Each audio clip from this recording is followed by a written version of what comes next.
ప్రస్తుతం AP CM Chandrababu Naidu మాట్లాడుతున్నారు. ఇప్పుడు లైవ్ చూద్దాం. ఆ రోజు హైదరాబాద్లో నేను హైటెక్ సిటీ గురించి మాట్లాడి హైటెక్ సిటీ కట్టాం. అదే మరిగా ఐటీకి ప్రాధాన్యత ఇచ్చాం. ఈరోజు కాలం మారింది. ఇక్కడే క్వాంటమ్ వ్యాలీకి ఫౌండేషన్ వేస్తున్నాం.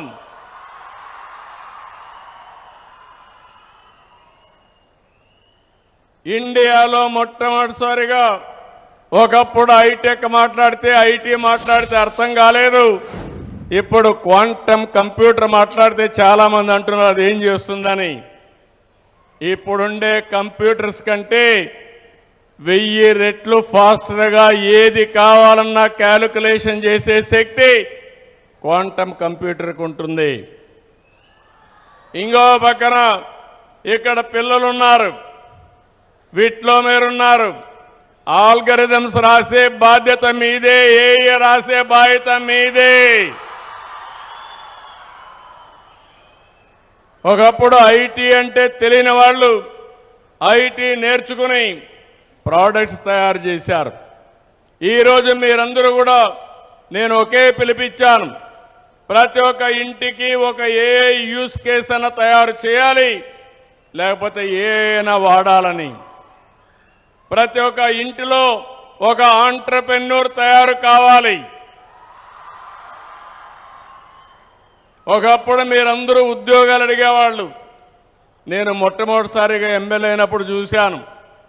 అవసరమైతే ఇంట్లో ఉండే 2 ఎకరాలు అమ్మి లంచం ఇచ్చి ఒక అటెండర్ పోస్ట్ అడిగేవాళ్ళు. ఇప్పుడు ఎవ్వరు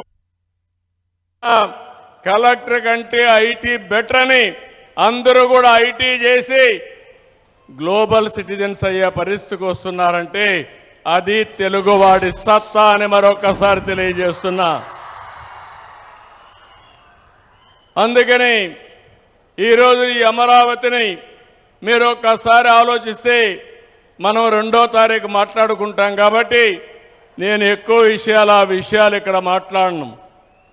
కానీ ఒకే ఒక విషయం కోరుతున్నా మిమ్మల్ని అందరినీ. We are all in a inspiring time. ఎప్పుడూ లేనన్ని అవకాశాలు మన దగ్గర ఉన్నాయి. మీరు అనుకుంటే అది సాధ్యం. ఒకప్పుడంతా కూడా బాగా చదవాలని తపనుండేది. చదువు ముఖ్యం, అది నాలెడ్జ్ మాత్రం ఇస్తుంది. కానీ చదువుకున్న నాలెడ్జ్ని అప్లికేషన్ చేయాలంటే వినూత్నమైన పద్ధతిలో ఇప్పటి నుంచే మీరు ఆలోచించాల్సిన అవసరం ఉంది. ఈరోజు ఇక్కడుండే పిల్లలందరూ ఒక మంచి యూనివర్సిటీలో ఉన్నారు. ఉద్యోగం కావాలంటే పెద్ద సమస్య కాదు. విట్టు అమరావతి చూస్తే 95% ప్లేస్మెంట్లు వచ్చేసాయి. ఉద్యోగం గ్యారంటీ. నేను ఉద్యోగంతో సాటిస్ఫై కావడం లేదు. Think globally, act globally. That is what I'm expecting from my children, my students. ఇది సాధ్యమా అంటే సాధ్యం.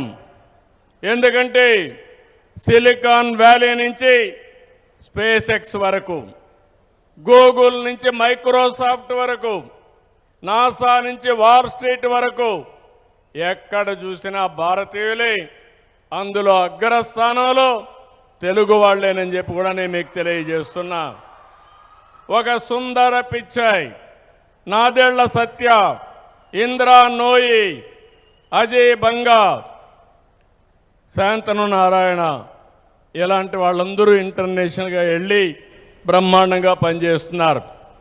S&P 500 బోర్డు మెంబర్స్లో భారతీయులు 25% ఉన్నారంటే నాలెడ్జ్ ఎకానమీలో ఏ విధంగా రాణిస్తున్నారు ఒక ఉదాహరణ. గ్లోబల్ కెపాసిటీ సెంటర్స్లో దగ్గర 13 నుంచి 15% మన వాళ్ళే ఉండే పరిస్థితికి వచ్చారు. ఇలాంటివి అరుదైన సంఘటనలు ఉన్నాయి. ఈరోజు నేను మిమ్మల్ని అందరినీ కోరేది, తొందరలోనే రతన్ టాటా ఇన్నోవేషన్ హబ్ ఇక్కడ పెడుతున్నాం.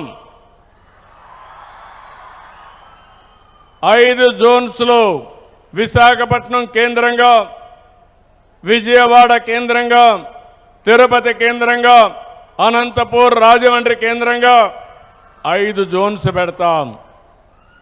అదే మాదిరిగా పారిశ్రామికవేత్తల్ని, అకాడమిక్ ఇన్స్టిట్యూషన్స్ని, స్టార్టప్ ఎకోసిస్టానికి కావలసిన ఎకో ప్లేయర్స్ అందరినీ కూడా పిలిపిస్తాం.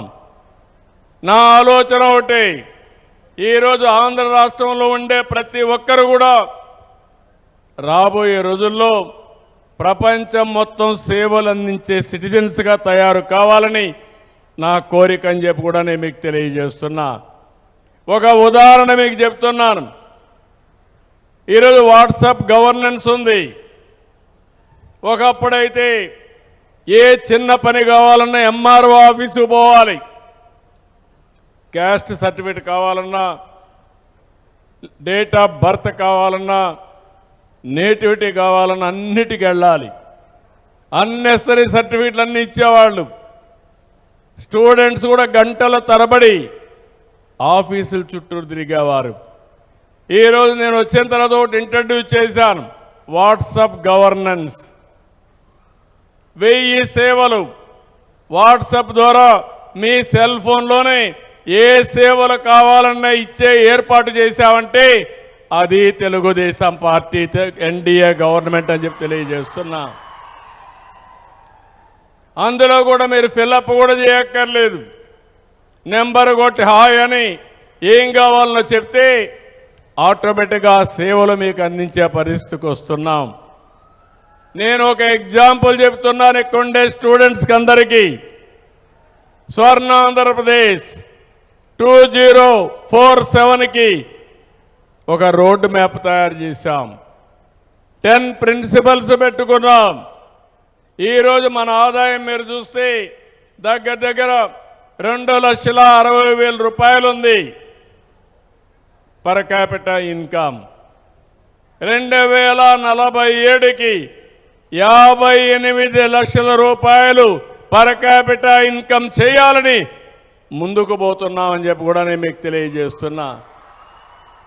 ఈరోజు రాష్ట్ర సంపద జిఎస్టిపి మీరు చూస్తే దగ్గర దగ్గర 16,50,000 ఉంది. దీన్ని 3,05,00,000 చేయడానికి ముందుకు పోతున్నాం. అంటే మన ఎకానమీ 2.4 ట్రిలియన్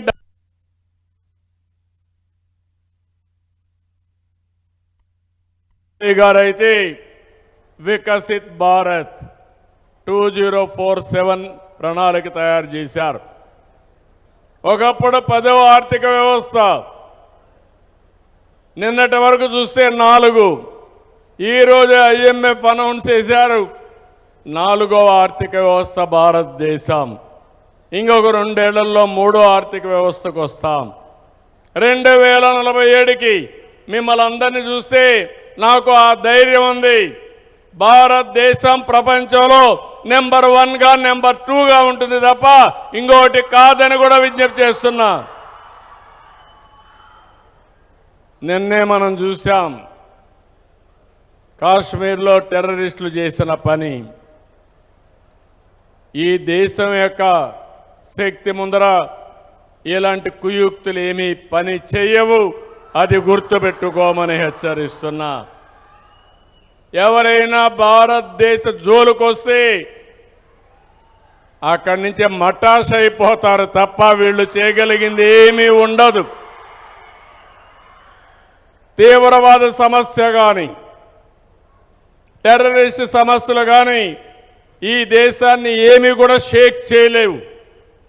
అది భారతీయుల్లో ఉండే ధైర్యం, ఐకమత్యం. అవసరమైతే ఇలాంటి సవాళ్లు వచ్చినప్పుడు మనం అందరం కూడా సంఘటితంగా ఉండి ఈ దేశాన్ని రక్షించుకునే శక్తి, యుక్తి భారతీయులకు ఉందని చెప్పి కూడా నేను మీకు తెలియజేస్తున్నా.